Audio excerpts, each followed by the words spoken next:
Hello guys, welcome back to my YouTube channel. So friends, आज की video में हम बात करने वाली है एसएससी एमटीएस में जीएस में अच्छा स्कोर कैसे करें। यहाँ पे हम बात करेंगे कि सब्जेक्ट को हमें कितना टाइम देना है और कौन से टॉपिक्स हमें कितना पढ़ना है। तो स्टार्ट करते हैं। तो सबसे पहले हमें क्या करना है, जीएस को हमें 3 पार्ट में डिवाइड करना है, सेक्शन ए बी सी। ठीक है, हमें कितने पार्ट में डिवाइड करना है? 3 पार्ट में हमें डिवाइड करना है। सेक्शन ए में हम रखेंगे सब्जेक्ट वाइज, जैसे history, polity, geography, economics, science वगैरह। ठीक है, देन सेक्शन बी में आ जाता है हमारा स्ट्रेटेजी की, फिर आ जाता है हमारा करंट अफेयर। हम इसमें भी बात करेंगे कि करंट अफेयर हमें डेली पढ़नी है, मंथली पढ़नी है या वीकली पढ़नी है, बट हमें जीएस को 3 पार्ट्स में डिवाइड करके ही पढ़ना है। फिर बात आती है कि एसएससी एमटीएस जो अभी हाल फिलहाल में एग्जाम हुए, प्रीवियस ईयर एग्जाम हुए, उनके अकॉर्डिंग किस सब्जेक्ट से कितने क्वेश्चन बनते हैं। तो मैं बताती हूँ आपको कितने क्वेश्चन बनते हैं। तो सबसे पहले स्ट्रैटेजी के में हमारे 9 क्वेश्चन बन जाते हैं। स्ट्रैटेजी के में हमारे 9 क्वेश्चन बन जाते हैं। हिस्ट्री में 4 क्वेश्चन बन रहे हैं, पॉलिटी में 3 क्वेश्चन बन रहे हैं, ज्योग्राफी में 3 क्वेश्चन बन रहे हैं, इकोनॉमिक्स में 1 क्वेश्चन बनता है और साइंस में 2 क्वेश्चन बन जाते हैं, करंट अफेयर से 3 क्वेश्चन। तो टोटल हो जाते हैं हमारे यहाँ पे 25। इन सब्जेक्ट के अकॉर्डिंग हमारे जीएस में 25 मार्क्स कहाँ से आ रहे हैं, ये मैंने आपको बता दिए है किन सब्जेक्ट से कितने क्वेश्चन आ रहे हैं।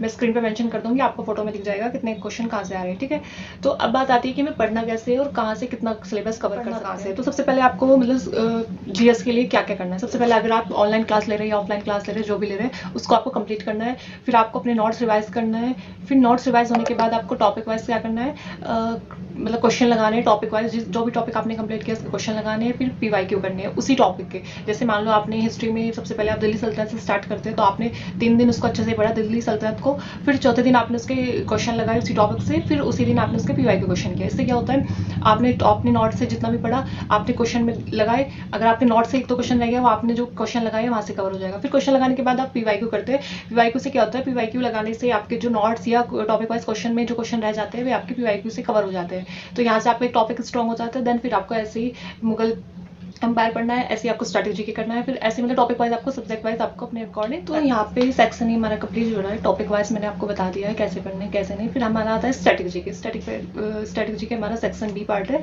तो इसको कैसे कवर करना है। इसके मैं अभी आपको स्क्रीन पर आपको टॉपिक दिख रहे होंगे, इंपॉर्टेंट टॉपिक्स कौन कौन से हैं। तो इन टॉपिक्स को आपको सबसे पहले कवर करना है। ये टॉपिक कवर करने के बाद अगर आपके पास टाइम बचता है तो फिर आप अदर टॉपिक्स भी कर सकते हैं स्ट्रैटेजी के में, बट ये तो मोस्टली आपको करने हैं। फिर आ जाता है हमारा करंट अफेयर्स का। करंट अफेयर कैसे करें, तो आपको डेली करने की करंट अफेयर्स की कोई ज़रूरत नहीं है। आप मतलब उसको मंथली वीकेंड पे कवर कर सकते हैं। जैसे आप मतलब संडे में आपको क्या करना होता है, संडे में सिर्फ आपको एक मॉक देना है, उसको एनालाइज करना है, बाकी आपको कुछ नहीं करना है संडे में।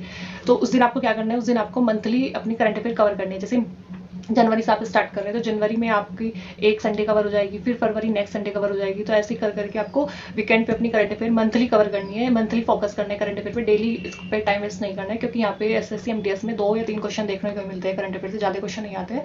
जहाँ पे ज़्यादा वेटेज है जैसे स्ट्रैटेजी की हिस्ट्री, आप अपना बचा हुआ टाइम वहाँ पे दे सकते हैं या इंग्लिश पे दे सकते हैं। तो मैंने आपको सेक्शन ए बता दिया, बी बता दिया, सी बता दिया। तो आपको स्मार्ट वर्क करना है, करंट अफेयर का टाइम बचा के आपको अदर जीएस पे देना है या फिर इंग्लिश पे देना है जहाँ पे आपका वीक पोर्सन है। फिर ये सब कवर करने के बाद आप अपनी फुल मॉक लगा सकते हैं, उसमें देख सकते हैं आपका इंप्रूवमेंट होता है नहीं। फुल मॉक को भी आपको एनालिसिस करना है, जहाँ पे आपकी मिस्टेक होती है उसको एक डायरी में नोट करना है, फिर आपको उस डायरी को भी रिवाइज करना है। तो ये थी कुछ जीएस से मतलब जीएस में आप अपना स्कोर कैसे कर सकते हैं, ये कुछ इंपॉर्टेंट पॉइंट्स थे जिसको आप अपने माइंड में रख सकते हैं, इससे आप अच्छी तैयारी कर सकते हैं। तो ये थी आज की video. Thank you so much.